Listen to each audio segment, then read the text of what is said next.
सभी साथियों को मेरा नमस्कार। स्वागत है आप सभी का मेरे ऑफिशियल यूट्यूब चैनल दो दूनी चार विद विवेक में। और एमपीपीएससी की गणित और स्टैटिस्टिक्स की श्रृंखला में आज हम एक कड़ी और जोड़ेंगे।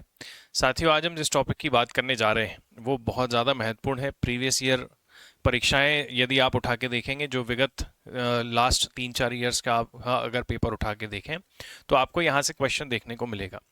हम पढ़ रहे थे माध्य, माध्यिका और बहुलक, मीन, मीडियन और मोड। ये बाइलिंगुअल है। सभी एस्पिरेंट जो मेंस की तैयारी कर रहे हैं पीएससी की, उनके लिए बहुत ज़्यादा महत्वपूर्ण है। यहाँ से 7 मार्कर या 10 मार्कर के प्रश्न आने की पूरी पूरी संभावना है। साथियों, जब हम इसको अभी पढ़ेंगे तो आप देखिएगा कि माध्य, माध्यिका, बहुलक में मैंने आपको बताया था कि आंकड़े दो प्रकार के होते हैं।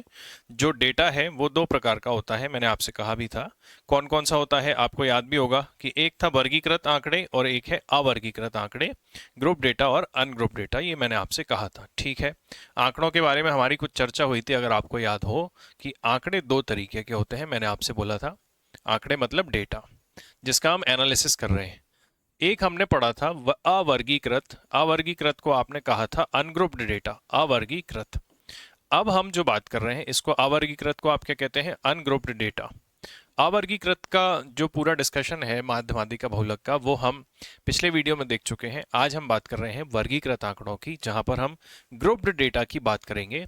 अब वर्गीकृत आंकड़े क्या होते हैं, उसकी क्या टर्मोलॉजी है, इसको इंग्लिश में हम बोलते हैं ग्रुप डेटा। तो ये ग्रुप्ड डेटा की क्या क्या टर्मोलॉजीज है, शब्दावलियां हैं, पहले उसको समझेंगे और फिर प्रश्नों की बात करेंगे और फिर प्रीवियस ईयर प्रश्नों को भी सॉल्व करेंगे, जैसा कि मैंने आपसे कहा था। चलिए भाई, हम बात कर रहे हैं आज के सेशन की, तो जल्दी से अपना पेन पेपर निकाल लें और सारे नोट्स बनाएं फटाफट से। परीक्षा में आपको ये पूरी संभावना है कि प्रश्न देखने को मिले, ठीक है। एक मैंने यहाँ पर हेडिंग भी आप देख पा रहे हैं, mean, median, mean of group data, वर्गीकृत आंकड़ों का माध्यम।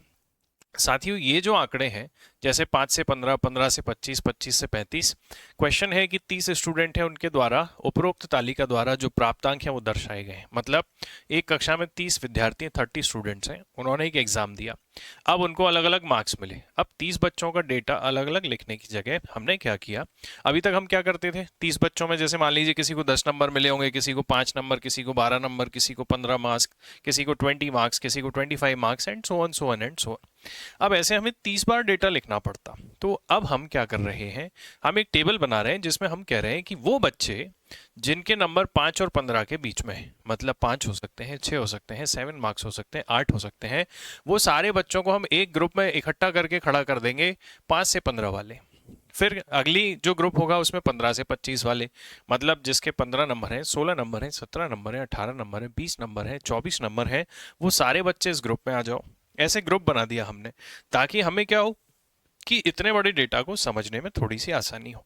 तो इसको बोलते हैं ग्रुपिंग ऑफ डेटा। मतलब आपने एक रेंज बना दी 5 से 15 की। इसी रेंज बनाने के कारण आप जो आंकड़ों को आप कह रहे हो वो कह रहे हो वर्गीकृत आंकड़े। तो वर्गीकृत आंकड़े मतलब ग्रुप्ड डेटा। वर्गीकृत आंकड़ों में वर्ग समझ में आ रहा है आपको, और यहां पर देखो आप, इसीलिए मैंने आपके सामने दो डेफिनेशन, वर्ग अंतराल और वर्ग चिन्ह, जिसको हम बोलते हैं क्लास इंटरवल और क्लास मार्क्स। तो पहले हम टर्मिनोलॉजीज को समझते हैं। इस टेबल को पढ़ेंगे कैसे, देखो ये अंक है, इतने इतने नंबर वाले बच्चे एक साथ हैं, 5 से 15 वाले एक ग्रुप में हैं, 15 से 25 वाले एक ग्रुप में हैं, 25 से 35 वाले, एंड सो ऑन। अब ये ग्रुपिंग के साथ, अब ये है नंबर ऑफ स्टूडेंट्स, विद्यार्थियों की संख्या। आप ये समझें साथियों कि 5 से 15 नंबर वाले कितने बच्चे हैं? 3। मतलब 3 ऐसे बच्चे हैं जिनके नंबर या तो 5 से ज्यादा है, या 15 या उससे कम है। ठीक बात है। यहां पर कितने बच्चे हैं? 4 बच्चे ऐसे हैं जिनके नंबर 16 हो सकते हैं, 17 हो सकते हैं, 18 हो सकते हैं। हो सकता है एक बच्चे के नंबर 16 हो, इन 4 में से एक के मार्क्स हो सकता है 16 हो, एक के हो सकता है 20 हो, एक के हो सकता है 21 हो, एक के हो सकता है 18 हो। ये चारों बच्चे कौन से ग्रुप में आ गए? 15 से 25। इसीलिए इस 15 से 25 वाले की फ्रीक्वेंसी, बारंबारता जो है वो कितनी है? 4। तो ये वाला जो रो है, ये जो पंक्ति है, वो बारंबारता को बता रही है। उम्मीद करता हूं समझ में आया होगा। सारे बच्चे जब आप जोड़ के देखोगे तो आपको पता चलेगा टोटल कितने बच्चों का डेटा है, 30 बच्चों का। तो एक छोटी सी टेबल में सारी बात हमने आसानी से कह दी। अब आंकड़े तो 500 भी हो सकते हैं, 1000 भी हो सकते हैं। तो बड़े आंकड़े होते तो आप समझ पा रहे होंगे इस बात को कि ऐसी टेबल बनाकर हम इजीली उसको प्रदर्शित कर सकते हैं। अब ये क्या चीज है, ये 5 से 15 में क्या चीज है? ये 5 से 15 जो आपने लिखा है, अब आप देखें यहाँ गैप, 5 से 15 में भी 10 का गैप है, यहाँ भी 10 का गैप है, यहाँ भी 10 का गैप, यहाँ भी 10 का गैप, सब जगह 10 का गैप है। तो हर वर्ग, इसको बोलते हैं वर्ग, इसको ये भी एक वर्ग है, ये भी एक वर्ग है, ये भी एक वर्ग है, ये भी एक वर्ग है। अब वर्ग के अंतराल को बोला जाता है वर्ग अंतराल, जिसको आप कहते हैं इंग्लिश में क्लास इंटरवल। अब साथियों देखो, ये 5 से 15 में क्या क्या मतलब है इसका, बहुत ध्यान से समझना। जो पहली बार स्टैट्स पढ़ रहे हैं बहुत ध्यान से समझिएगा। 5 से 15 में आप मुझे बताइए बड़ी वैल्यू क्या है, तो आप बोलेंगे सर बड़ी वैल्यू 15 है। तो ये है वर्ग की सीमा। कौन से वर्ग की सीमा? उच्च वर्ग सीमा। उच्च वर्ग की सीमा मतलब आप इंग्लिश में इसको कहते हैं अपर क्लास लिमिट। अपर क्लास लिमिट। तो ये क्या है? वर्ग की निम्नतम सीमा, मतलब इस वर्ग में, इस वाले ग्रुप में 5 से कम वाला नहीं आ सकता। ऐसे ही इस वर्ग की उच्च वर्ग सीमा क्या होगी? 25, मतलब 25 से ज्यादा वाला इधर नहीं आ सकता। निम्न वर्ग सीमा लोअर क्लास लिमिट क्या होगी? 15, मतलब हर वर्ग की एक वर्ग सीमा होगी। कौन कौन सी? अपर क्लास लिमिट और लोअर क्लास लिमिट। मैं शॉर्ट में लिख रहा हूं निम्न वर्ग सीमा, या आप कहेंगे लोअर क्लास लिमिट। ठीक है, ये हो गई आपकी वर्ग के बारे में जानकारी। अब वर्ग अंतराल क्या होता है? जब हम अपर क्लास लिमिट में से लोअर क्लास लिमिट को माइनस करते हैं, जब हम उच्च वर्ग सीमा में से, मैं शॉर्ट में लिखूंगा ताकि स्पेस की वजह से, निम्न वर्ग सीमा को माइनस करते हैं, तो जो प्राप्त होता है वो क्या होता है? वर्ग अंतराल।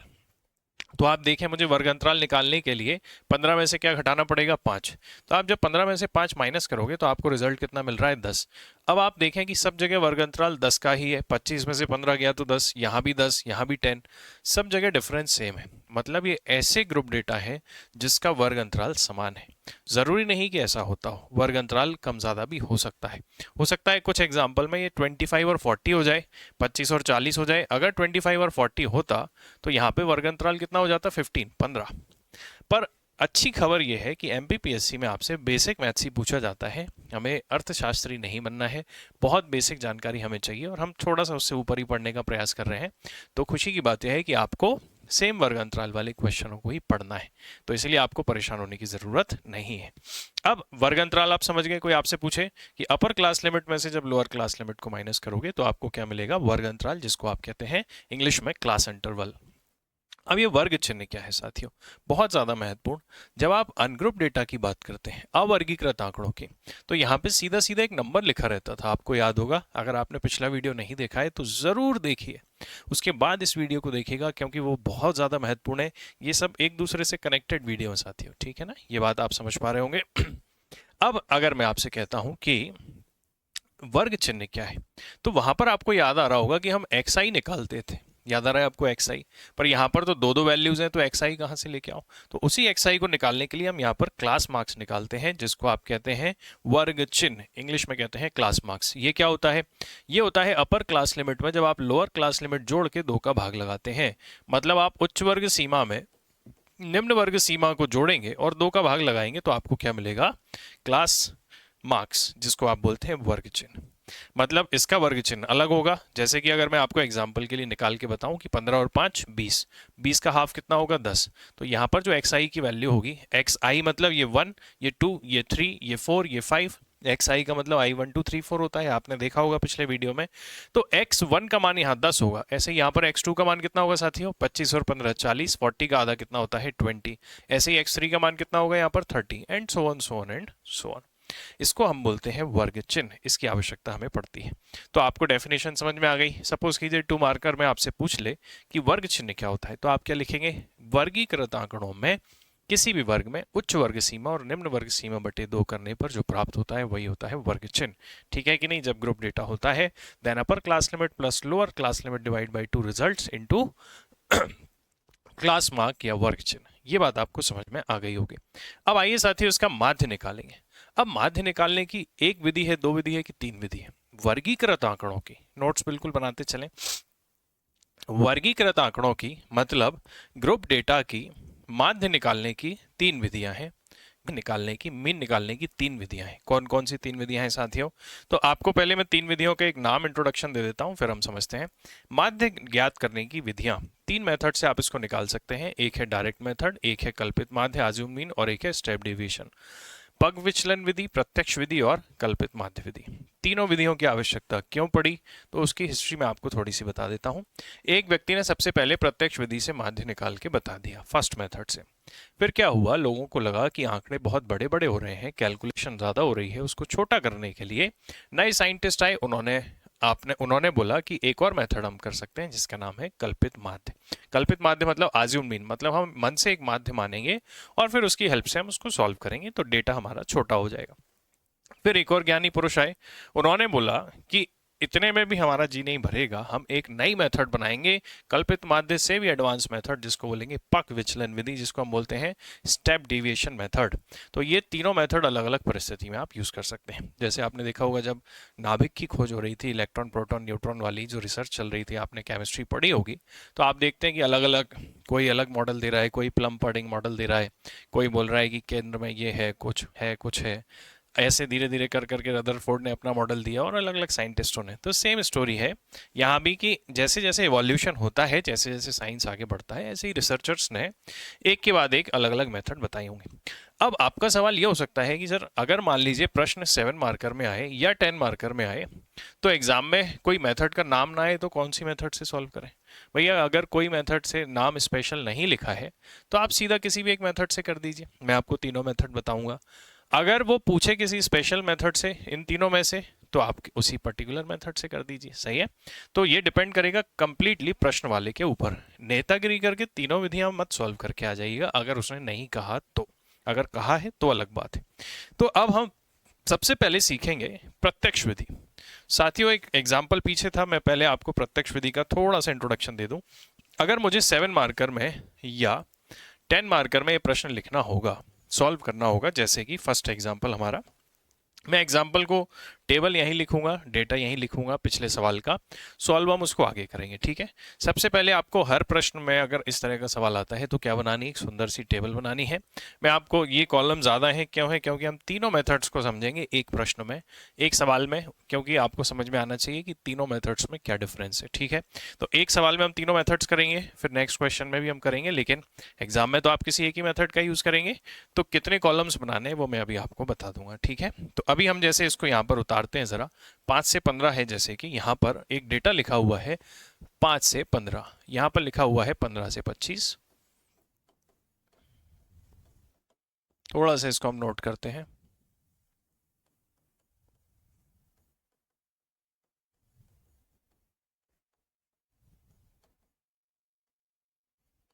चलिए एक कॉलम हमारे पास एक्स्ट्रा है, शायद देखते हैं क्या ये सही है।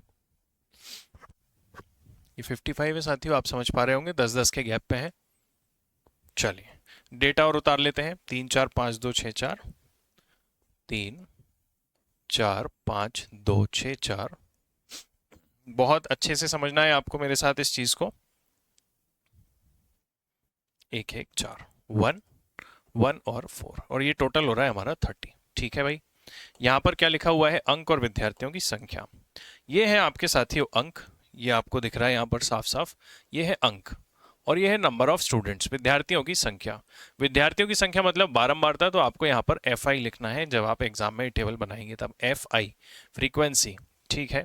यहाँ पर आपको पता है टोटल हो चुका है हमारा।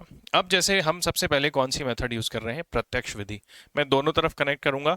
आप जब प्रश्न को लिखेंगे तो सबसे पहला स्टेप, स्टेप 1, मैं सारे स्टेप आपके सामने लिख देता हूं। स्टेप नंबर 1, सबसे पहले क्या है आपका कर्तव्य, कि आपको एक सुंदर सी टेबल बनानी है। ठीक है। कितने कॉलम की बनानी है वो अभी समझ में आ जाएगा आपको। अब होगा क्या, जैसे जैसे आप टेबल में जो भी कार्यक्रम करेंगे, जो भी चीजें उसमें करेंगे, वो आपको बताना है कि भाई हमने ये टेबल के अंदर ये काम किया है। साथियों प्रत्यक्ष विधि का पहले मैं आपको एक सूत्र लिख के बताता हूं। ठीक है। साइड में प्रत्यक्ष विधि का जो सूत्र होता है वो होता है sigma FI into XI upon sigma FI, जहां पर I बराबर होता है 1 से लेकर n तक, जहां पर I बराबर होता है 1 से लेकर n तक, और आपको पता है माध्य को काय से दर्शाते हैं, x बार से। ये सूत्र है। अब देखो भाई, इसमें आपके पास FI तो है लेकिन आपके पास XI नहीं है। अब मैंने आपको ये बात बताया था, मैंने आपको एक बात समझाई थी कि यहाँ पर एक्सआई क्लास मार्क्स जो वर्ग चिन्ह है वही क्या होता है आपका एक्सआई होता है, और एक्सआई निकालने के लिए आपको क्या चाहिए, निम्न वर्ग सीमा प्लस उच्च वर्ग सीमा बटे 2। तो क्या आपका टेबल में अगला कॉलम जो बनना चाहिए वो एक्सआई बनना चाहिए कि नहीं बनना चाहिए, आप बताइए हाँ या ना। आप बोलेंगे बिल्कुल बनना चाहिए, क्योंकि एफ आई एक्स आई अगर प्रत्यक्ष विधि से मुझे करना है तो सबसे पहले मुझे क्या निकालना पड़ेगा, एक्स आई। अब एक्स आई मतलब आपको क्या करना है, इन दोनों का average, lower class limit plus अपर क्लास लिमिट। तो 5 और 15 का एवरेज लोगे तो साथियों 20 का आधा 10 होता है। अब ये सब 10-10 के गैप पे है, अगर आप निकालेंगे तो सारे 10-10 के गैप पे ही आएंगे, कोई दिक्कत तो है नहीं इसमें। तो मैं यहाँ पर डायरेक्ट लिख रहा हूँ, ठीक है, ये लिख दिया। अब यहाँ मत लिख दीजिएगा, यहाँ जरूरत नहीं है। अब देखो भाई, आपने टेबल में एक ऑपरेशन परफॉर्म किया जिसको बोला एक्स आई, पर एग्जामिनर को कैसे पता चलेगा कि आपने एक्स आई लिखा है। तो आपका कर्तव्य क्या बनेगा, जब आप प्रत्यक्ष विधि से सॉल्व कर रहे हैं तो स्टेप नंबर 2 में सबसे पहले क्या लिखेंगे आप, कि वर्ग चिन्ह, इंग्लिश मीडियम वाले क्या लिखेंगे, class marks is equal to वर्ग चिन्ह। अच्छा, वर्ग चिन्ह क्या है, एक्स आई, तो आप ब्रैकेट में दर्शाएंगे एक्स आई बराबर क्या होगा, उच्च वर्ग सीमा प्लस निम्न वर्ग सीमा डिवाइड बाय 2। इंग्लिश वाले लिख देंगे अपर class limit plus lower class limit divide by 2। जैसे कि आप लिखेंगे x1। अब हम किसके लिए सॉल्व करके बता रहे हैं उनको, x1 के लिए। तो आप x1 के लिए सॉल्व करके बता रहे हैं तो 15 प्लस 5 डिवाइड बाय 2, 15 और 5 20, 20 का आधा कितना हो गया 10। इसका मतलब वो ये समझ जाएंगे कि x1 x2 x3 x4 x5 आपने इस फॉर्मूले का यूज करके निकाला है। साथियों, जब आप मेंस में फॉर्मूला लिखते हैं, सूत्र लिखते हैं, तो उसके नंबर मिलते हैं, मार्क्स मिलते हैं उसके। और ये बहुत ज़रूरी बात है कि आप कोई भी ऑपरेशन मैथमेटिकल परफॉर्म कर रहे हैं तो ऐसा नहीं कि डायरेक्ट उसमें रामकथा आप सुना के आ जाए। एग्जामिनर को आपको जैसे बचपन में लिखते थे ना, सूत्रों को आपको बहुत ध्यान से लिखना है और बॉक्स के अंदर मार्क करना है हमेशा, क्योंकि आप एग्जामिनर से कह रहे हो कि भाई साहब आप हमारी कॉपी में पढ़िए कि हमने फॉर्मूला इंसर्ट किया है। अगर आप ऐसे लिख के आओगे आपके नंबर कोई नहीं काटेगा। अब भाई मुझे अगली बात बताइए सोच के, आपको माध्य निकालना है प्रत्यक्ष विधि से, आपके पास एक्स आई आ चुका है, एफ आई आपके पास है, तो अगला स्टेप क्या होना चाहिए, एफ आई इंटू एक्स आई, गुणा करना चाहिए। तो गुणा करने के लिए खुद लॉजिकली रटने वाली कोई बात नहीं, तो अगला जो आपका टेबल में जो कॉलम बनना चाहिए वो बनना चाहिए sir F I into x I, बनना चाहिए कि नहीं। आप बोलेंगे बिल्कुल बात सही है, बिल्कुल बनना चाहिए। तो F I into x I का कॉलम बनाया। अब देखिए ये है F1 X1 F2 X2 F3 X3 and so on. तो सबसे पहले इसका गुणा करेंगे तो 10 या 30, 4 इंटू 20 कितना होता है 80, 30 इंटू 5 कितना होता है 150, 40 इंटू 2 कितना होता है 80, कोई दिक्कत तो नहीं, मैं सिर्फ मल्टीप्लाई कर रहा हूँ। 60 इंटू 4 कितना होता है 240, आप भी मेरे साथ कैलकुलेशन करते जाएं, कई बार सिली मिस्टेक हो जाती है तो धैर्यपूर्वक। 70 में क्या जोड़ें कि 17 बन जाए, आपने कहीं देख तो नहीं लिया है, तो ये वो वाला 70 है, 70 80 एकम 80 इंटू यहाँ पर कितना आ रहा है 360। अब साथियों आपको क्या चाहिए, सिग्मा एफ आई एक्स आई, मतलब आपको जोड़ना भी तो पड़ेगा ना सिग्मा एफ आई एक्स आई, तो आप पूरा डेटा जोड़ देंगे। यदि मैं इसको जोड़ता हूं तो कितना आ रहा है, जैसे हम चेक करें,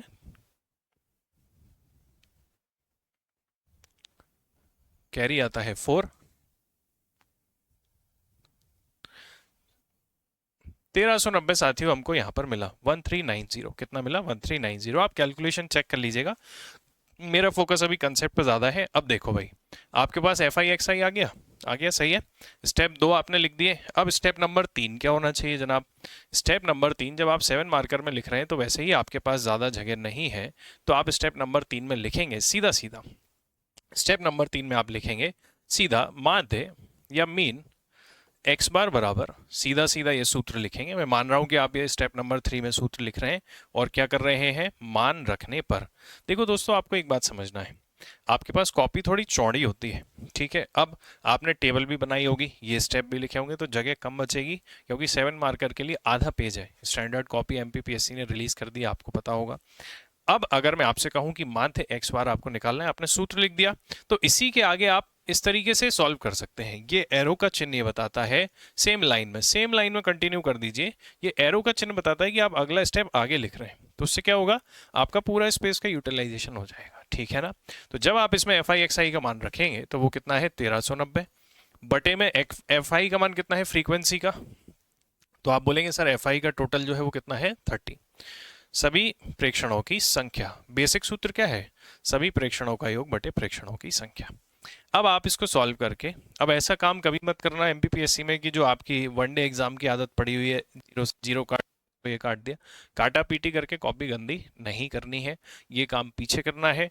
जो भी आंसर आए बस आप यहाँ पर लिख देंगे सीधा सीधा। क्या लिखेंगे? x बार बराबर, अगर मैं इसको कट करूं, आपको सॉल्व करके बता रहा हूं, 10 से 10, 3 से 4 बार 46.33, अगर मैं गलत नहीं हूं तो 46.33, और ये आपका माध्य प्राप्त हो गया। ठीक है, अगर स्पेस बचता है, वैसे तो बचेगा नहीं, अतः माध्य कितना प्राप्त हुआ? 46.33 प्राप्त हुआ। और यही कैसा उत्तर है साथियों? अभीष्ट उत्तर है। यही बड़ा सुंदर सा अभीष्ट उत्तर है। अब देखो 7 मार्कर में आपने स्पेस को दबा दिया, 11 मार्कर में, सॉरी 10 मार्कर में क्या करोगे? बिकॉज अभी तक 11 मार्कर पूछा जाता था, अभी पैटर्न में रिसेंटली चेंज हुआ है लास्ट ईयर, तो कई बार मुंह से निकल जाता है। अगर मैं आपसे कहता हूं that means hence the median is obtained, mean is obtained as 46.33, या mean of 30 students is obtained as 46.33, that is the desired answer. अगर ये क्वेश्चन 10 मार्कर का होता, दैट मीन्स 2 पेज होते। तो सबसे पहले मैं बनाता टेबल, स्टेप नंबर 1, है ना। 10 मार्कर में भी आप टेबल बनाते हैं। स्टेप नंबर 2 में आप वर्ग चिन्ह का फॉर्मूला लिखते हैं, और इस स्टेप को हम 7 मार्कर में तो आगे कंटिन्यू करते एरो मार्क करके, लेकिन जब 10 मार्कर की बात आती तो हम x1 निकालते, फिर इसमें हम 1-2 और बढ़ा देते। क्या लिखते हैं? इसी प्रकार x2 बराबर, समझ रहे हो आप मेरी बात को? इसी प्रकार x2 बराबर, और फिर डैश डैश डैश कर देते, x2 भी निकाल के बताते हैं और डैश डैश करते, मतलब आपने सभी को ऐसे निकाला है। फिर अगला स्टेप आता है स्टेप 3, माध्य बराबर, ये फॉर्मूला लिखते हैं। फिर आप क्या लिखते हैं? जैसे जब हम इसको 10 मार्कर में लिख रहे होते, तो आप देखिए अगला स्टेप कैसे लिखते हैं आप? माध्य x बार बराबर, आपने सूत्र लिखा उच्च वर्ग सीमा प्लस निम्न वर्ग सीमा बटे 2। अब आपको एक लाइन लिखनी चाहिए, फिर मान रखने पर, ऑन सब्सटीट्यूटिंग द वैल्यू, मान रखने पर x बार बराबर, जब आप वैल्यू पुट करते हैं यहाँ पर, सॉरी यहाँ पर फॉर्मूला मैंने गलत लिख दिया, sigma F I x I, sigma F I into x I upon sigma F I. अब साथियों देखिए एक चीज और छूट गई अपने से, यहाँ पर i का मान 1 से लेके n तक नहीं है, ये बच्चों को कंफ्यूजन होता है। ये एक्चुअल फॉर्मूला है, सबसे पहले तो ये एक्चुअल फॉर्मूला है। अब i का मान यहाँ पर है कितना, ये समझो आप। i का मान बहुत ध्यान से समझना, जितने ये कॉलम होते हैं ना, वही i का मान है। जैसे 1 कॉलम, 2 कॉलम, 3 कॉलम, 4 कॉलम, 5, 6, 7, 8 और 9, टोटल 9 कॉलम। डेटा हमारा 9 कॉलम में है, तो यहाँ पर जो i का मान आएगा साथी, वो कितना आएगा? i का मान 1 से लेकर 9 तक आएगा। अगर 10 कॉलम होते तो i का मान 1 से लेकर 10 तक आता। आप मेरी बात समझ पाए? लेकिन जब मैं 10 मार्कर में लिखूंगा, तो मैं इस फॉर्मूले में सिग्मा एफ आई में i इज इक्वल टू 1 से लेकर n लिखूंगा, i इज इक्वल टू 1 से लेकर n लिखूंगा। फिर क्या लिखता मैं? Sigma F I into x i, i is equal to 1 से लेकर 9 है, अपॉन में sigma F i, i is equal to 1 से लेकर 9 है।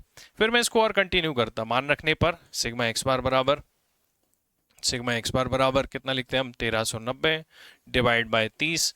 फिर हम क्या लिखते हैं? हल करने पर ऑन सॉल्विंग, फिर अगले स्टेप में लिखते हैं हम इसको सॉल्व करके 46.33, और फिर नीचे बड़ा सा लिखते अतः 30 विद्यार्थियों का प्राप्त अंकों का औसत माध्य 46.33 प्राप्त हुआ। यही हमारा अभीष्ट उत्तर है।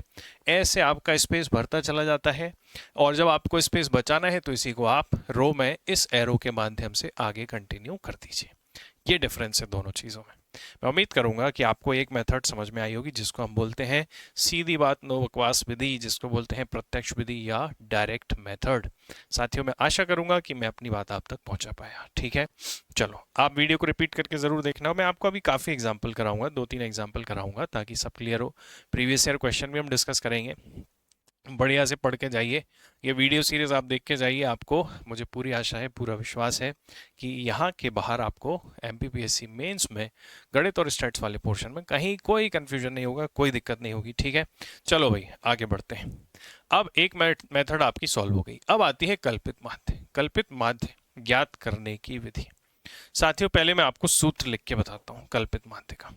कल्पित माध्य का अल्टीमेटली है तो माध्य ही, तो आप दर्शाएंगे काय से? एक्स बार से। अब अभी तक आपने क्या देखा कि sigma F I into x I जो है, F I into x I का वैल्यू आपने अभी देखा पिछले सवाल में कि 1390 आया, तो ये थोड़ा बड़ा वैल्यू है, कैलकुलेशन ज़्यादा हो रही है। अभी तो 0-0 है, जैसे कि इस टेबल में अभी तो 0-0 वाला डेटा आपको नजर आ रहा है ना, काफ़ी सारा। तो यहाँ पर कैलकुलेशन आपको करने में दिक्कत नहीं हुई। कई साइंटिस्टों ने देखा कि जब डेटा बड़ा होता है, कॉम्प्लिकेटेड होता है, तो गुणा भाग करने में परेशानी आती है। तो उस परेशानी से बचने के लिए क्या किया जाए, तो उसके लिए हमें ये समझना पड़ेगा, जैसे कि हम सॉल्व करेंगे जब प्रश्नों को कल्पित माध्य विधि से, तो इस एफ आई एक्स आई को साइंटिस्टों ने बोला कि भैया छोटा करो, अपने मन से कल्पित माध्य मान लो। अब कल्पित माध्य का पहला लेटर इंग्लिश में है आई, ए फॉर आज्यूम्ड। तो उन्होंने बोला कि जो ए है इसको हम मानेंगे आज्यूम्ड मीन, मतलब कल्पित माध्य। हमें एक चीज माननी पड़ेगी, ए जिसी का नाम होगा क्या होगा, कल्पित माध्य। समझ रहे हैं आप मेरी बात? इसी ए का एक कल्पित माध्य हम मानेंगे मन से। तो सूत्र क्या बनेगा, एक्स बार बराबर ए प्लस, मैं यहां लिखता हूं साइड में ऊपर, एक्स बार बराबर A plus sigma F I into D I upon sigma F I, जहां पर आई का मान क्या है 1 से लेकर n, जहां पर आई का मान क्या है 1 से लेकर n। अब आप बोलेंगे सर ए कहां से आ गया, वो तो आपने बता दिया, ये डी आई किस चीज का नाम। तो डी आई जो है वो क्या है वो भी आप समझो। डी आई जो है, अब अल्टीमेटली पिछले सूत्र में आप एफ आई इंटू एक्स आई लिखते थे, एक्स आई की जगह डी आई हुआ है, मतलब कुछ तो गड़बड़ हुई है। और आपने माना क्या है, कल्पित माध्य, और आंकड़े किए हैं छोटे। तो इसका मतलब ये जो डी आई है वो होता है सर एक्स आई माइनस ए। ये आपको बात को समझना है, डी आई बराबर क्या होता है, एक्स आई माइनस ए। मतलब आप एक्स आई में माइनस कर रहे हो ए को, ताकि डेटा क्या हो जाए, छोटा हो जाए। इसका मतलब आप खुद सोचो, अब आपको ए मानना पड़ेगा, मतलब आपको लिखना पड़ेगा माना कि कल्पित माध्य ये है, आज्यूम मीन ये है, पहली बात। दूसरी बात, आपको डीआई निकालना पड़ेगा। और जनाब डीआई किस पर डिपेंड कर रहा है, ध्यान से समझिए, डीआई जो डिपेंड कर रहा है वो किस पर डिपेंड कर रहा है, एक्स आई पे। मतलब आप मेरी बात को समझिए कि टेबल में आपको एक्स आई तो निकालना ही निकालना पड़ेगा, निकालना पड़ेगा, वर्ग चिन्ह क्लास मार्क्स। एक्स आई जब निकलेगा, ए जब मान लोगे, ए कैसे मानेंगे अभी मैं बता दूंगा। जब आप एक्स आई निकाल लोगे, ए निकाल लोगे, तब आप डी आई निकालोगे, और जब डी आई निकालोगे फिर डी आई का गुणा किस में होगा, एफ आई में, एफ आई इंटू डी आई आपको चाहिए। इसका मतलब आपको अब इतना समझ में आ गया होगा कि ये जो टेबल है, जब हम कल्पित माध्य विधि से सॉल्व करेंगे तो हमें किसकी जरूरत नहीं है, मैं जिसकी जरूरत नहीं है उसको कट कर रहा हूं यहां पर, ध्यान से समझना थोड़ा सा स्मार्टली। इस रो की अब हमें आवश्यकता किसी भी प्रकार से नहीं है यदि हम कल्पित माध्य से कर रहे हैं तो। अगर सिर्फ कल्पित माध्य से, पर हमें एक्स आई की जरूरत है, और हमें किसकी जरूरत है सर, अब डी आई की। और डी आई बराबर आपको लिखना पड़ेगा कि डी आई बराबर होता है सर एक्स आई माइनस ए। थोड़ा सा बड़ा बनाते हैं हमेशा पहला कॉलम, अभी स्पेस की वजह से मैं छोटा बना रहा हूं, डी आई बराबर एक्स आई माइनस ए। तो अब ए क्या है, कल्पित माध्य क्या है, चलिए तो उधर हम प्रेजेंट कैसे करेंगे डेटा को वो समझते हैं, और यहां पर लिखना शुरू करते हैं। अगर ये 7 मार्कर में आए तो भी और 10 मार्कर में आए तो भी। कल्पित माध्य विधि में सबसे पहले आप जानते हैं कि हम क्या निकालेंगे, वर्ग चिन्ह, स्टेप नंबर 1। मैं स्टेप बाय स्टेप इसलिए बता रहा हूं ताकि आपको याद रहे। देखो भैया एक्स आई तो निकालना ही है, क्लास मार्क्स, वर्ग चिन्ह क्या होता है, एक्स आई बराबर क्या होता है, उच्च वर्ग सीमा प्लस निम्न वर्ग सीमा बटे 2। अब आप जब इसको सॉल्व कर रहे हैं 7 मार्कर में तो आप समझ गए होंगे, आगे कंटिन्यू कर देंगे, 11 मार्कर में नीचे कंटिन्यू कर देंगे। और सबसे पहला स्टेप क्या हुआ होगा आपका, टेबल बनाई होगी आपने, ये स्टेप नंबर 2 है। टेबल तो बना ही रहे हैं जो पीछे हम चल रहे हैं, ये हो गया आपका स्टेप नंबर 2, वर्ग चिन्ह। तो पहले हम निकाल लेते हैं x1 का मान, किसका मान, x1 का। तो 5 प्लस 15 या 15 प्लस 5 डिवाइड बाय 2, मतलब कितना आ गया आपका 10। और ये आप इसी प्रकार से बाकी को सॉल्व कर देंगे, सही है। अब आपको क्या लिखना है, स्टेप नंबर 3, माना कि कल्पित माध्य बराबर, माना कल्पित माध्य बराबर, इंग्लिश में क्या लिखेंगे, let assumed mean is equal to, let assumed mean is equal to, माना कि कल्पित माध्य ए बराबर, अब कल्पित माध्य क्या है, ए आपने माना ना, कल्पित माध्य ए बराबर, अब कैसे मानते हैं साथियों समझना, इस टेबल की मदद से ही आप कल्पित माध्य मानते हैं। आपने किसको गायब किया, एक्स बार को, एक्स आई को, किसको गायब किया, एक्स आई को आप गायब कर रहे हो ना, आप उसकी जगह क्या निकाल रहे हो, डी आई। तो ये जो एक्स आई वाला कॉलम जो रो है, इसी में से कल्पित माध्य मानते हैं। तो इसमें जो बीच वाली वैल्यू है साथियों, बिना ज्यादा परेशान हुए बीच वाली वैल्यू मान सकते हैं। मान तो हम कोई सी भी वैल्यू सकते हैं, ये भी मान लोगे तो भी वही आंसर आएगा, ये मानोगे तो भी वही आएगा, ये मानोगे तो भी वही आएगा, कोई सा भी मानोगे आंसर सेम आएगा, करके देख लेना। लेकिन हम मानते हैं जनरली बीच वाली, ठीक बीच वाली वैल्यू। अब अभी इसमें 1 2 3 4 5, ये 5वें नंबर की वैल्यू एकदम बीच में है, देखो 4 इधर और 4 इधर। अब कई बच्चे बोलेंगे कि सर अगर बीच में 2 वैल्यू हो तो, अभी तो ये 9 कॉलम है इसलिए, अब 10 कॉलम होते तो तो फिर दो वैल्यू बीच में आ जाती, तो आप कोई सी भी एक मान लेते दोनों में से। मैंने आपसे कहा कोई सी भी मान सकते हो, पर बीच वाली अगर दो आ जाए तो दोनों का एवरेज मत ले लेना, दोनों में से कोई भी एक, जैसे कि 50 और 60 में से कोई भी एक। फॉर एग्जाम्पल यहाँ इधर और कुछ होता तो 50-60 में से कोई भी एक आप अपने मन से मान सकते हो। ठीक है, आपने मान लिया कल्पित माध्य एक जो है वो 50 है, तो आपने क्या लिखा, माना कि कल्पित माध्य ए बराबर कितना है, 50 है। ठीक है, तब एक्स आई, तब हम बोलेंगे कि डी आई बराबर, तब डी आई बराबर क्या होगा, एक्स आई माइनस ए, और इसको हम बोलेंगे हल करने पर। ठीक है, डी आई बराबर आपने एक्स आई माइनस ए बोल दिया।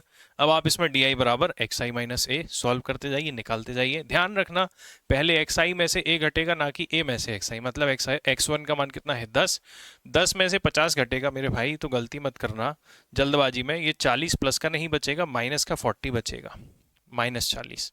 तो यहाँ कितना आएगा सर, -40। यहाँ कितना आएगा सर, -30। यहाँ कितना आएगा, -20। 30 में से 50 गया तो -10, 0, 10, 20, 30 और 40। इससे फायदा क्या हुआ, कुछ माइनस में आ गई, कुछ प्लस में आ गई। माइनस प्लस आपस में घट के छोटी संख्या आ जाएगी। आ रहा है कुछ कुछ दिमाग में। अब देखो भाई, आपको क्या करना है, अगला स्टेप एफ आई इंटू क्या निकालना है, डी आई। मतलब जब हम कल्पित माध्य से सॉल्व करते, आज्यूम्ड मीन से सॉल्व करते, तो इस वाले रो की जरूरत नहीं पड़ती। किसकी जरूरत पड़ती, एफ आई इंटू डी आई की पड़ती। सही है, तो प्रत्यक्ष विधि में कितने बनाते आप, 1, 2, 3, 4, 4 पंक्तियों में आपका काम हो जाता। लेकिन कल्पित माध्य में 1, 2, 3, 4 और 5, 5 बनाओगे। ठीक है, तो एक एक्स्ट्रा बनेगी। चलो भाई आगे बढ़ते हैं। एफ आई इंटू डी आई मतलब आप देखें 40 इंटू 10 कितना हो रहा है, 400। चिन्ह का विशेष ध्यान रखेंगे। 30 इंटू 20 कितना हो रहा है, माइनस का 600। ये कितना हो रहा है, माइनस का 600। ये कितना हो रहा है, माइनस का 400। ये 0 इंटू 50 कितना हो रहा है, 0 सर। ये कितना हो रहा है, 600। ये कितना हो रहा है सर, 140। अच्छा मुझसे एक गलती हो गई, माफ कीजिएगा सर, एक छोटी सी गलती हमसे यहाँ पर हो गई है गुणा करने में। चलिए, मैंने गलती से उसका मल्टीप्लाई कर दिया है, इसको इरेज करना पड़ेगा हमें। कोई बात नहीं, हम इरेज कर लेते हैं। चलो, चीज का विशेष ध्यान रखें, सिली मिस्टेक से बिल्कुल बचना है आपको। इसीलिए मैं कह रहा हूं आपसे कि आप 7-8 सवाल प्रैक्टिस करके जाइएगा। कई बार हम डिस्कशन करते हैं तो थोड़ा बहुत ऊपर नीचे हो जाता है, कोई बात नहीं, अच्छी बात है, हमको शुरू में ही एकदम से क्लिक हो गया। चलो जनाब देखते हैं। अब आप ध्यान दीजिए, आपको क्या करना है, F I into D I. F I मतलब ये है, हमेशा उंगली रख के सॉल्व करो, कोई दिक्कत नहीं। एफ आई मतलब एफ वन का मान 3 है, 3 इंटू -40 मतलब कितना होगा, माइनस का 120। 4 इंटू -30 कितना होगा, माइनस का 120। 5 इंटू 20 कितना होगा, माइनस का 100। 2 इंटू 10 कितना होगा, माइनस का 20। 2 इंटू -10 -20। 6 इंटू 0 कितना होगा, 0। ये कितना हो रहा है, 40। ये कितना हो रहा है, 20। ये कितना हो रहा है, 30। ये कितना हो रहा है, 160। और इधर कुछ भी नहीं है। अब आपको सबको जोड़ना है, तो यहाँ जैसे आपने सिग्मा एफ आई एक्स आई निकाला था, ऐसे ही यहाँ सिग्मा एफ आई इंटू क्या निकालोगे, डी आई। और बराबर यदि हम सबको जोड़ें, 120, 240, 340, 360। 360 में से हमने 60 गए तो 300 बचा, 300 में से 100 गए तो 200 बचा, 200 में से 90 गए तो 110 बचा माइनस का। एक बार चेक कर लीजिएगा, माइनस का 110 बच रहा है। अब हमें वैल्यूज पुट करनी है और कुछ भी नहीं करना है। चेक कर लेते हैं हम जरा, वैल्यू पुट करते हैं। आपने ये कर दिया। अब देखिए साथियों, आप क्या करेंगे, अगला स्टेप आप लिखेंगे माध्य बराबर। अब ऐसा मत कर देना कि कल्पित माध्य बराबर, ऐसा नहीं करते हैं, ठीक है। स्पेशली आप कल्पित माध्य विधि से हल कर रहे हो तो आप लिख सकते हो यहाँ पर कि कल्पित माध्य विधि द्वारा हल करने पर, क्योंकि आप उनको बताओगे तो सही कि हम कौन सी मेथड से कर रहे हैं। अगर मान लीजिए एक क्वेश्चन आया, उसमें आपसे ये नहीं कहा गया कि कौन सी मेथड से सॉल्व करना है, तो भाई आपको मान लीजिए कल्पित माध्य से करना है, आज्यूम मीन से करना है, तो सबसे पहली लाइन क्या लिखोगे, कल्पित माध्य विधि द्वारा हल करने पर, ऑन सॉल्विंग द क्वेश्चन या on solving the data on the basis of कौन सी मेथड, आज्यूम मीन मेथड। उन्हें बताइए कि आप इस मेथड से सॉल्व कर रहे हैं, ठीक है। जब तीनों मेथड से कर रहे हैं अभी, तो स्टेप बाय स्टेप हम समझ रहे हैं सारी बातें। चलो भाई, माध्य का आपने सूत्र लिख दिया। अब क्या लिखोगे, अगला स्टेप, हल मान रखने पर। तो जनाब मान रखने पर लिख देते हैं, वैल्यू पुट कर देते हैं, x bar is equal to कितना होगा, ए। आपने कितना माना था, ए देखिए 50, 50 प्लस इसकी जो वैल्यू आई थी वो कितनी आई थी, -110। और जो एफ आई है फ्रीक्वेंसी तो 30 ही है। अब सॉल्व करें, यदि हम एक्स बार बराबर 50, जब आप 0 से 0 काटेंगे, 3 3 9 3 6 18, -3.66 आ रहा है। जब 50 में से आप घटाएंगे तो आपको वैल्यू कितनी मिलेगी, 46.33। देखो भैया, कई लोगों को ये घटाने में दिक्कत आती होगी, मैं सॉल्व करवा देता हूँ। 50 में से 3 गए तो 47, 47 में से 0.66 66 पैसे और गए तो 46 रुपए और कितने पैसे बचे? 33 पैसे बचे कि नहीं, बताइए। अतः अब सेम लाइन आ जाएगी, अतः उपरोक्त आंकड़ों का माध्य कितना प्राप्त हुआ? 46.33 प्राप्त हुआ, यही अभीष्ट उत्तर होगा। Hence we got the answer as 46.33, that is the desired answer। अब आपको जो जो आंसर है, जो जो फॉर्मूले हैं, उनको हमेशा ध्यान रखिए कि आप बॉक्स से मार्क करेंगे, बॉक्स में आप इसको शो करेंगे, ठीक है। जो जो इंपॉर्टेंट फॉर्मूले हैं उनको आपको ऑलवेज बॉक्स में आपको शो करना है, ठीक है, ताकि एग्जामिनर बोले कि भैया ये मेहनत करके आया है, इसको मुझे नंबर देने पड़ेंगे। सबसे इंपॉर्टेंट फार्मूला तो ये है, तो ये बॉक्स में मार्क करें चीज़ें, इजीली आप इसको फैला सकते हैं, इजीली आप इसको समेट सकते हैं, ठीक है। यदि आप इतना समझ पा रहे हैं तो आपको एग्जाम में वो पूरे पूरे नंबर जरूर देगा। साथियों, अब एक विधि और आती है, अगली मेथड और आती है, जिसका नाम है स्टेप डेविएशन मेथड, पग विचलन विधि। पग विचलन विधि, नए वैज्ञानिक आए, उनका मन नहीं भरा भाई, दोनों मेथड से उनका मन नहीं भरा, उनका कहना है कि मैं तो नई मेथड का आविष्कार करूंगा, तो हम भी सीख लेंगे नई मेथड, कोई बड़ी बात नहीं है। अभी जब पहली मेथड, आपको ये क्रम याद रखना है, पहली मेथड कौन सी है? डायरेक्ट मेथड, जिसको आपने बोला प्रत्यक्ष विधि। दूसरी है आज्यूम मीन मेथड, जिसको आपने बोला कल्पित माध्य विधि। अब आ रही है स्टेप डेविएशन मेथड, जिसको बोलते हैं पग विचलन विधि। पग विचलन, जिसके पग विचलित हो जाएं। तो उन्होंने बोला कि सर, पहले आपने किया sigma F I into x I, क्रम याद रखिए। फिर सर आपने किया sigma F I into D I. बोले नहीं, अब नया टर्म आएगा, और नया टर्म आएगा sir sigma F I into U I upon sigma F I, और ये लिखना मत भूलना मेरे भाई, नहीं तो गलत हो जाएगा। आई इज इक्वल टू 1 से लेकर n, i is equal to 1 से लेकर एन। सिग्मा चिन्ह का मतलब जोड़ होता है प्लस, लेकिन कहां से कहां तक?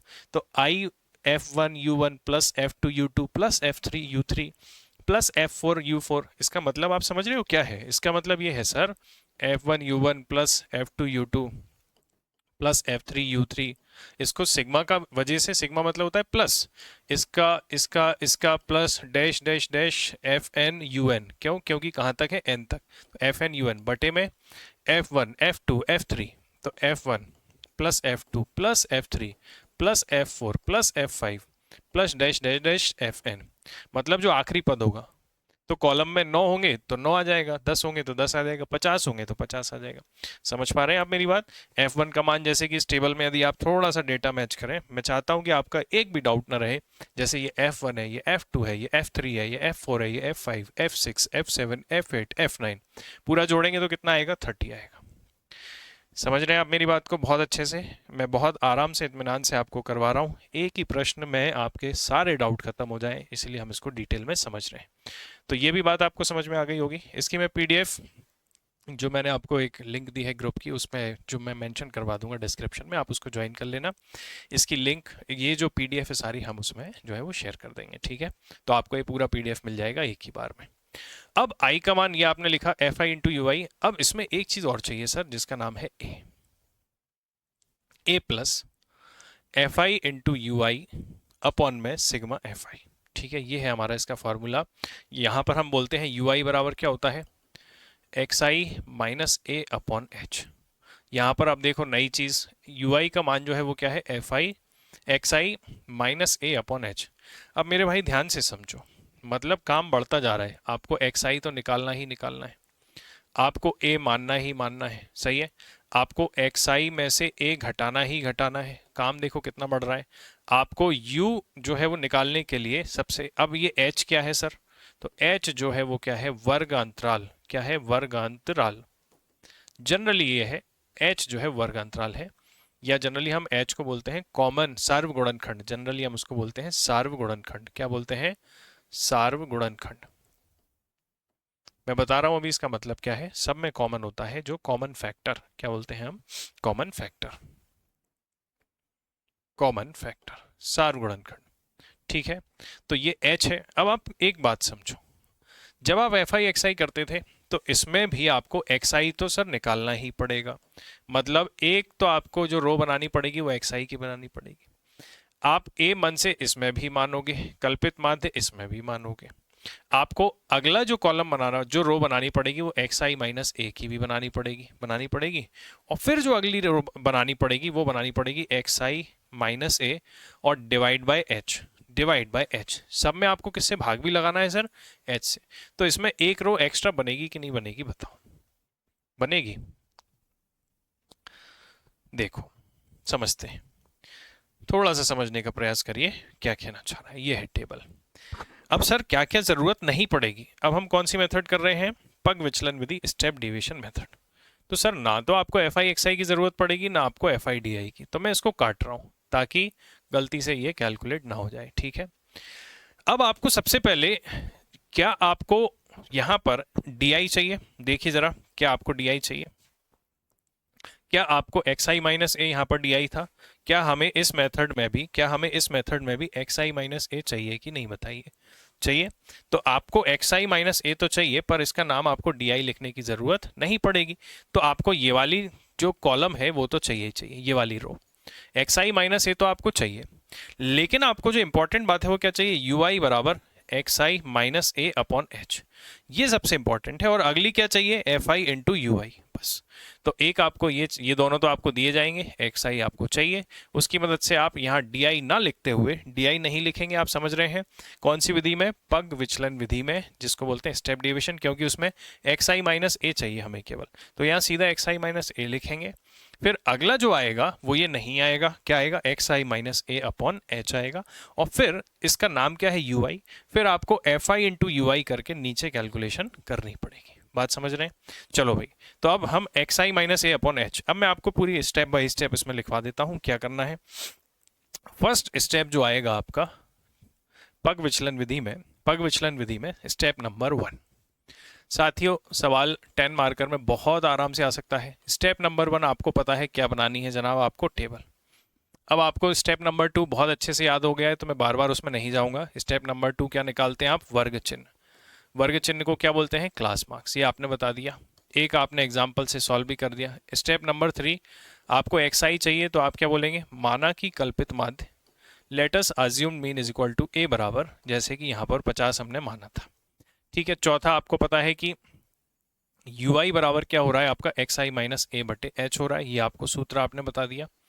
और अब आप पहले टेबल से कैलकुलेट करेंगे और फिर सीधा लिखेंगे कि माध्य एक्स बार बराबर A plus sigma F I U I upon sigma F I, और मुझसे एक चीज़ और छूट गई, इंटू एच भी आपको दोस्तों करना है। मुझसे फॉर्मूला बताते में यहाँ पर एक चीज़ छूट गई है जिसको बोलते हैं एच, इंटू एच। क्यों हो रहा है सर इंटू एच? इसलिए हो रहा है सर क्योंकि आपने इसमें भाग लगाया है, तो आपको लास्ट में वापस लौटाना पड़ेगा। और ये एच का गुणा पूरे में नहीं है, सिर्फ इसमें है। ये डेटा पूरा अलग है ए, ये पूरी कैलकुलेशन होने के बाद इसमें आप ए का गुणा, ए को जोड़ देंगे, बस ये मतलब है इसका, ठीक है।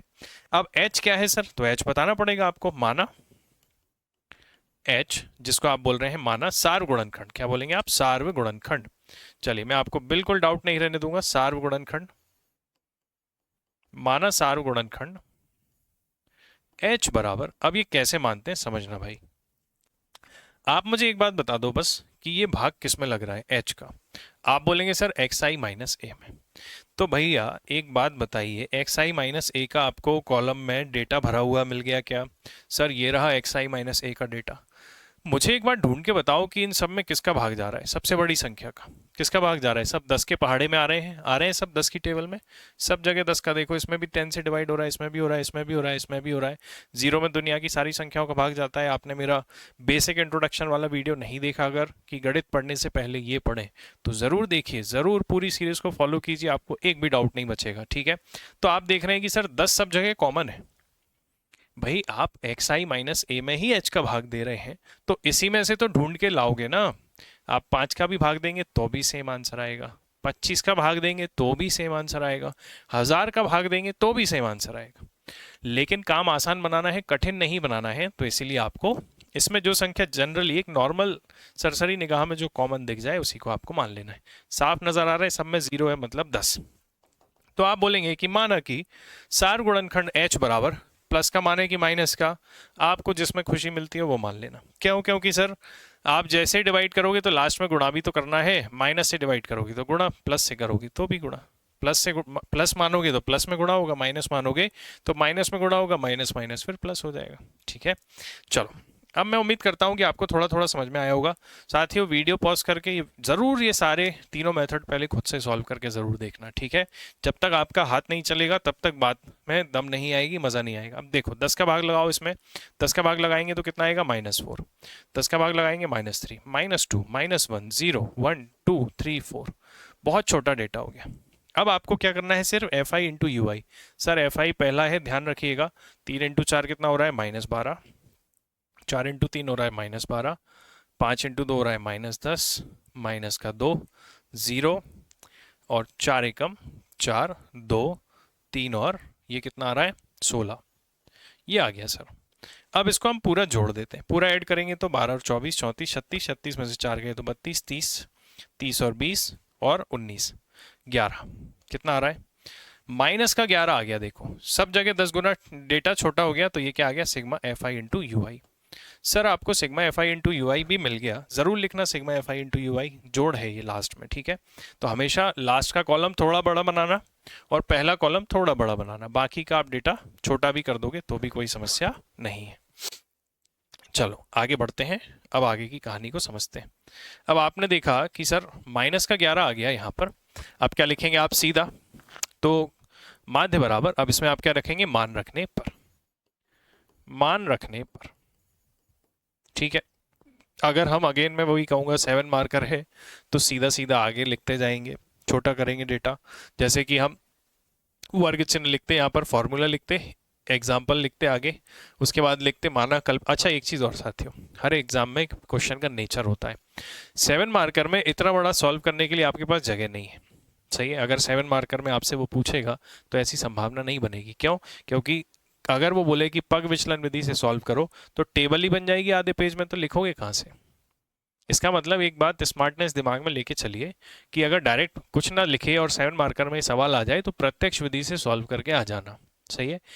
10 मार्कर में हो सकता है वो आपसे कोई एक स्पेसिफिक मेथड का नाम ले दे, या हो सकता है तीनों मेथड से करा ले, तो वो एक अलग केस होगा, ठीक है ना। चलो तो मान रखने पर, तो ए का मान माना था सर 50 प्लस ये कितना आया -11 बटे में, आपने देखा कि एफ आई इंटू यू आई निकाल लिया। अब आपको एच का गुणा करना है, तो एच देखो ये वापस लौटा दिया हमने 10, हो गया ना -110, और डिवाइड बाई कितना आ रहा है, एफ आई का मान कितना था 30, और जब आप इसको सॉल्व करोगे तो 46.33 अगेन पूरा सेम टू सेम आंसर आएगा, और बाकी की भाषा सेम है। अतः कल्पित माध्य विधि द्वारा हल करने पर 30 विद्यार्थियों का माध्य इतना प्राप्त हुआ, और यही हमारा अभीष्ट उत्तर होगा। तो मेरे प्यारे साथियों, आप ऑब्जेक्टिव इस बात का समझ पाए कि नहीं, इसको मैं ज़्यादा लंबा नहीं करूँगा इस वीडियो को, क्योंकि अगले जो सेशन को हम रखेंगे उसमें फिर से हम 1-2 एग्जाम्पल और प्रीवियस ईयर के प्रश्नों को सॉल्व करेंगे सेम मेथड से, ठीक है ना, तीनों मेथड से, क्योंकि ये बहुत बड़ा है, आपने पहली बार इसको सीखा है, हो सकता है कुछ लोग रिवीजन कर रहे हो, तो मैं चाहता हूँ कि वीडियो शॉर्ट रहे, आपके क्विक रिवीजन में मदद करें। पर मैं हमेशा एक बात आपसे कहता हूँ कि एक बार जैसे आप इस वीडियो को देख लेंगे, अगर कोई पहली बार भी पढ़ रहा होगा तो उसका पूरा समझ में आएगा। जो पहले से पढ़ चुका है आप स्पीड बढ़ा के देखना, मैं सीधी टू द पॉइंट बात कर रहा हूँ, आपका एग्जाम एकदम सामने है, कम समय में ज़्यादा से ज़्यादा कवर करने की हम कोशिश कर रहे हैं। मेरे भाई आपने यदि चैनल को सब्सक्राइब नहीं किया है तो सब्सक्राइब करें, अपने दोस्तों से शेयर करें। हमारी मेहनत, हमारा प्रयास आपके लिए जो है, मैं उम्मीद करूंगा इसमें आप सपोर्ट करेंगे। वीडियो पसंद आ रहे हो तो आप इनको लाइक करें, कमेंट करके बताएं हमें कि हम आप हमसे और क्या पढ़ना चाहते हैं और कौन सी चीज़ें हैं जिनकी जानकारी आप चाह रहे हैं। मैं आशा करता हूं कि आप इन क्वेश्चन की प्रैक्टिस करेंगे, ठीक है। मैं आपके लिए क्वेश्चन छोड़ के जाता हूँ साथियों, इसको हम कल डिस्कस करेंगे, लेकिन मैं आपके सामने ये टेबल छोड़ के जा रहा हूँ, आप इसको बनाइए, स्क्रीनशॉट लीजिएगा। कल की क्लास में हम यहीं से शुरुआत करेंगे और इन क्वेश्चंस को डिस्कस करेंगे। आज के सेशन में साथियों इतना ही, मिलेंगे आपसे नेक्स्ट सेशन में, तब तक के लिए थैंक यू वेरी मच। आप सभी का दिन बहुत बहुत शुभ रहे, थैंक यू।